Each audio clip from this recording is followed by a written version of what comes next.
Hi drivers, Paul Taylor from Truckers Justice Center. Today I'm going to talk to you a little bit about compensatory damages, what they are. Compensatory damages in a lawsuit, for example in an employment lawsuit, are damages to compensate you for your loss. Most employment law statutes require that if you win, the defendant or the ex-employer is required to make you whole. So compensatory damages are those that make you whole. For example, if you get fired illegally because you won't drive in a blizzard or drive down through South Carolina in the middle of a hurricane and you get fired for refusing that type of load, the law protects you from retaliation, including firing, because you have refused to drive in an unsafe fashion or under unsafe conditions.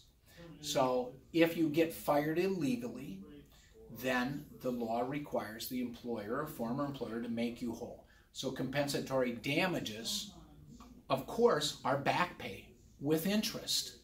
So back pay is provable pay loss caused by an illegal firing. Other compensatory damages can be loss of health benefits. For example, if you had health insurance and all of a sudden you lost it because you got fired for making a safety-related complaint, or fired because of your national origin or sex, or you're over 40 and you lose your health insurance and now you have out-of-pocket costs, those are compensatory damages. One thing people don't think of as compensatory damages often are damages for mental pain and emotional distress.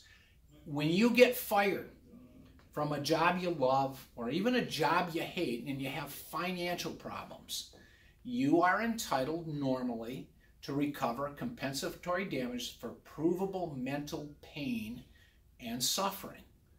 Emotional distress, mental pain, call it what you want. We know that getting fired is stressful. You might have to borrow from your relatives. You might have to go on food stamps. Things of that nature if you've been blackballed on DAC.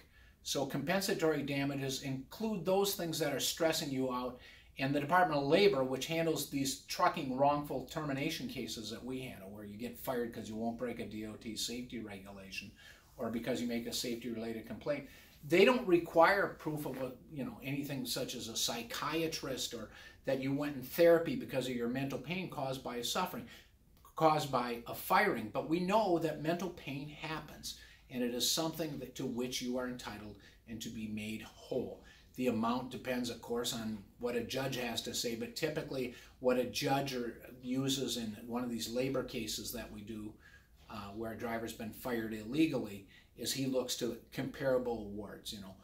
Let's look at other cases where people similarly situated to you have suffered mental pain. So the law provides a remedy for those compensatory damages that are needed to make you whole, which can include damages for emotional distress and mental pain. Thanks for watching. Be safe out there.